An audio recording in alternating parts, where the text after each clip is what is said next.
Artists Alexandra Bell, Mark Stephen Greenfield, and Hank Willis Thomas forward remixing as a critical Afrin diasporic visual code. Utilizing white supremacist media representations as a canvas, Bell and Greenfield's layered visuals indict media, entertainment, and law. By remixing existing images of resistance, Thomas's work pulls the longevity of historical movements into current and future contexts.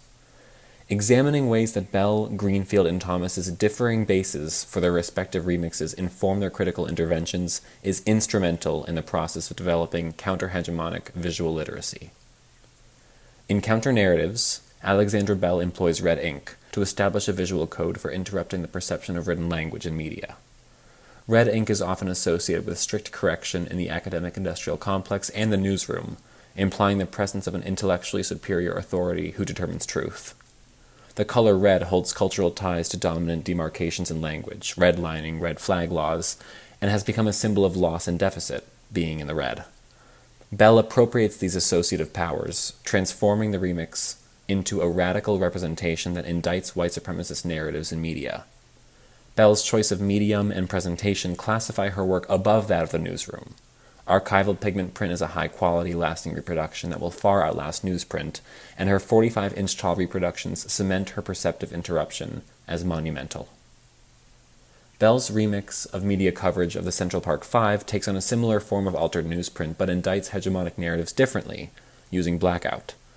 The FBI famously used redaction in response to investigations into COINTELPRO misconduct, establishing blackout as a tool in upholding the white supremacist rule of law.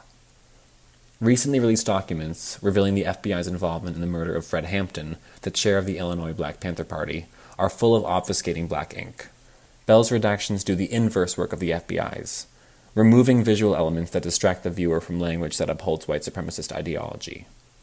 Highlights and redactions reveal the incestuous relationship between the news and media industrial complexes that began in 1960, when cable news became profitable.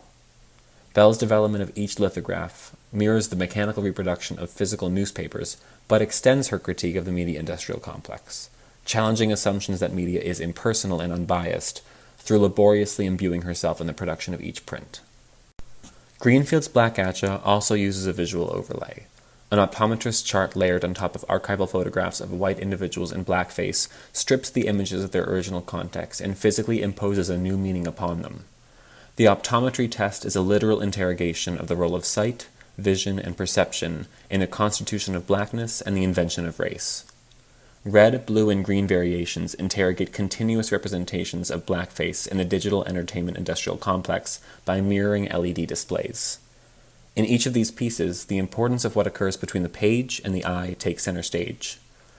Bell and Greenfield's focus on perceptive processes informs the ways that African diasporic cultural critics become organic prosecutors, indicting the media industrial complex and holding disseminators of hegemonic language and imagery accountable through interruption, subversion, and reconstitution.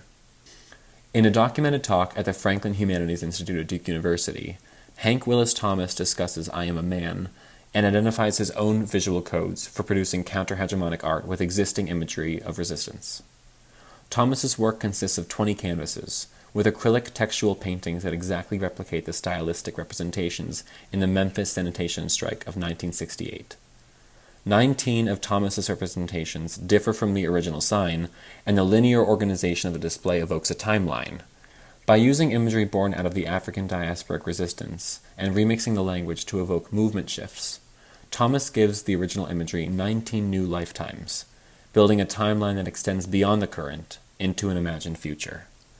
His visual remixes evoke a shift from the self to the collective, giving the viewer linguistic and visual tools to begin the process of world-building themselves.